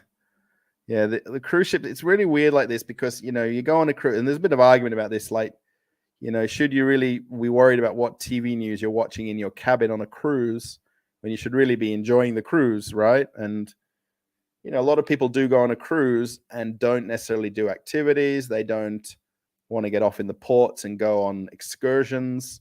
So they want to relax on the ship, eat in the buffets and dining rooms and restaurants, and then relax in their cabin. Maybe they've got a nice balcony cabin. Maybe they've got an inside cabin. They want to chill out and do nothing and zone out if you want, and they want to sit on the bed, put the TV on, and whatever the TV stations are on the ship, that's what they're watching, right? But there's definitely some people that are quite outspoken about different channels that the ships should have. Wow, my face coloring is going all over. Thank you, Robert, for joining as a member, by the way. I appreciate you signing up as a member to the channel. So I am trying to put out earlier content for videos. I'm trying to do that. And then I'm also trying to do different community posts. I'm not doing a good effort of it the last week or so, but I will get back into it. Since we had this crash in our car, well, our friend's car, it's going back 2 weeks ago now. It's taken a little bit of time to kind of adjust. It's unlike me. Normally, I let things bounce off me very quickly, but it's been a little bit of an effect of us having that car crash and then not having that enjoyable week holiday that we were hoping to have away from Moscow.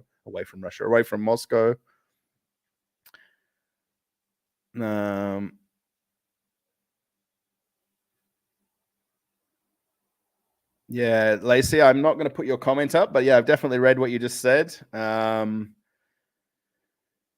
it's interesting how, things do come and go from the news pretty easily, when things aren't news anymore and things like that, and it's not an important news story. I completely agree with what you're saying. A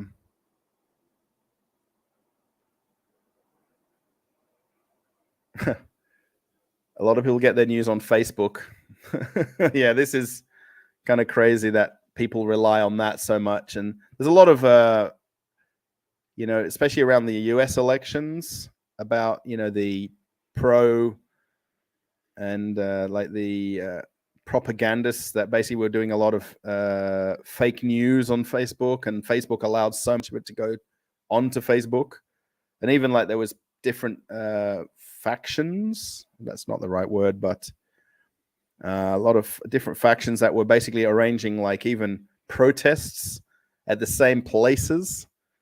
Like the pro and the for and against groups that were holding protests were at the same events, and how insane that was during the US elections. And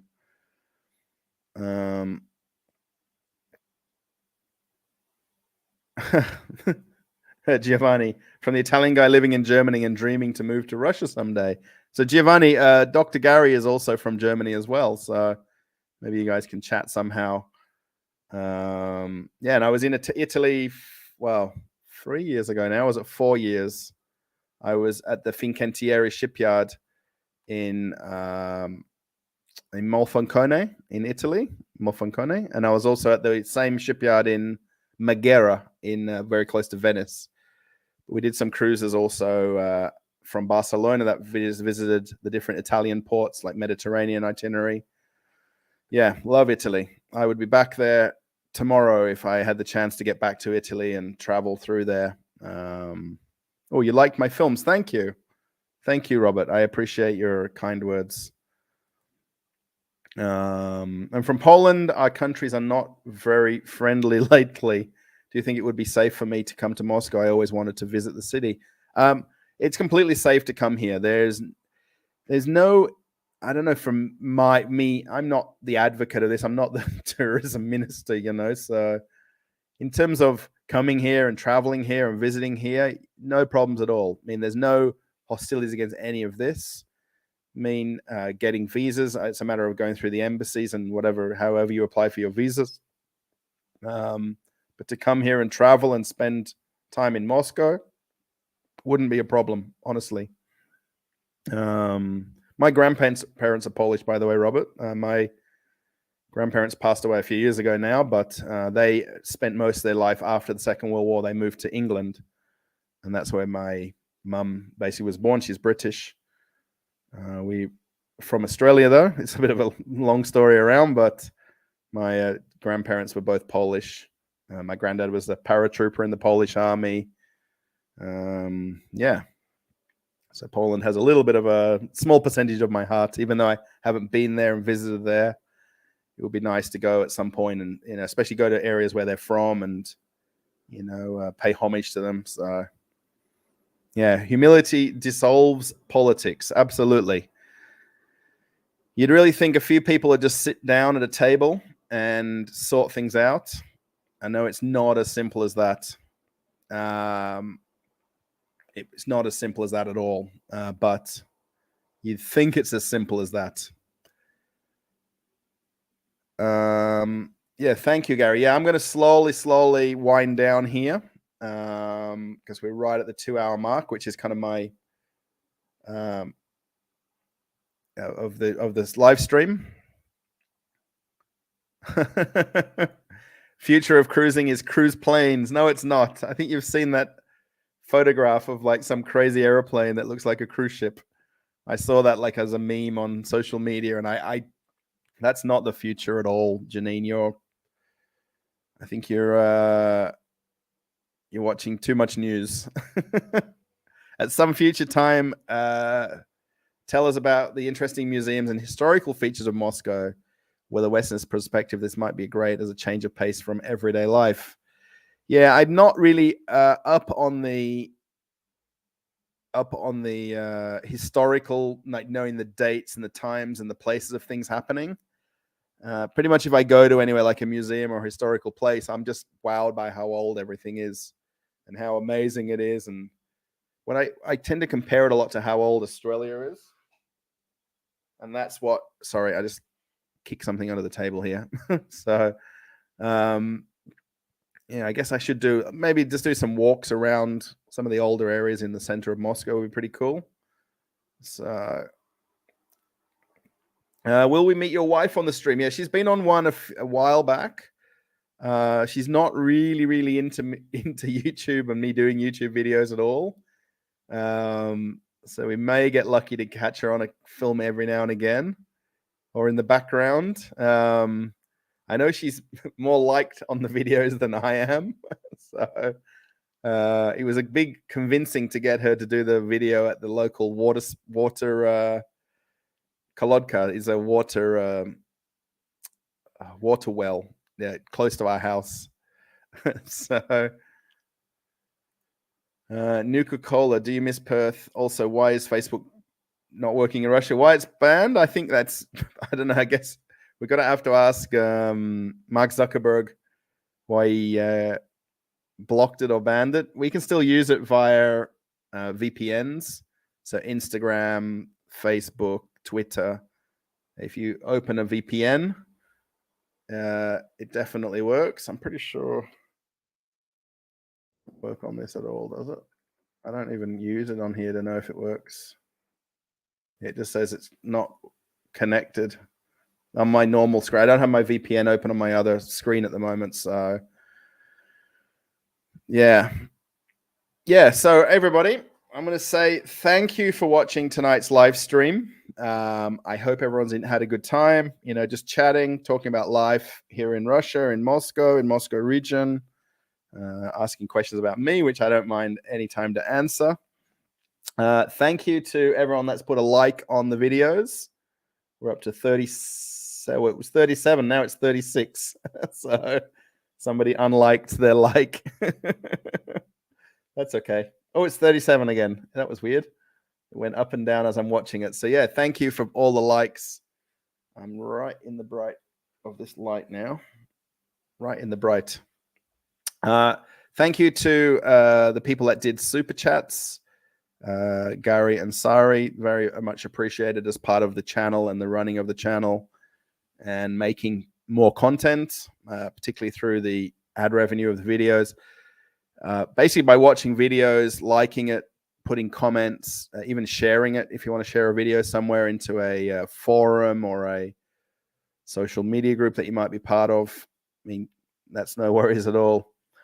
Yeah, I'm going to head out of here.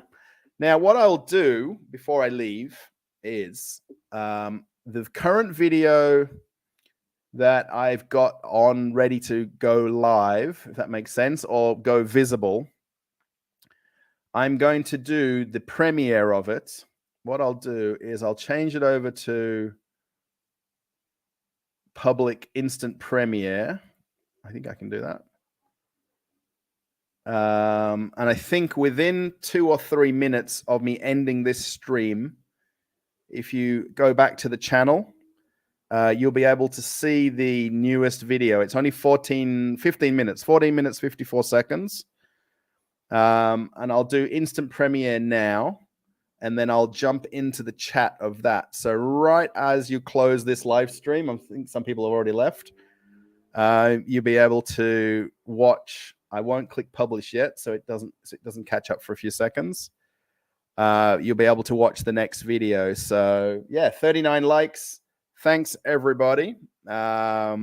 Lacey, thank you. Sari, Gary, Janine, Real Moscow Projects, Sanctioned Ivan. Again, if you want to watch his channel, have a look for him. Either search at Sanctioned Ivan on YouTube. Yeah, and we're getting close to 7,000 subscribers. And again, we're going to have that Coca-Cola tasting video coming up very soon. So enjoy your evening. Thank you, Janine. Yes. And I'm going to basically end stream here. And then I'm going to go to instant premiere on the next new video. So it's basically another supermarket video. So it may not interest everybody. But if you want to watch it now or in the next few minutes, you can watch it in a few minutes. All right, everybody. Thanks for watching. If you're watching on replay, I hope you're having a good day where you are in the world. And for everyone watching live, 10:30 p.m. here in Russia. So wherever you are in the world, thank you. And I'll see you later. Bye, everybody.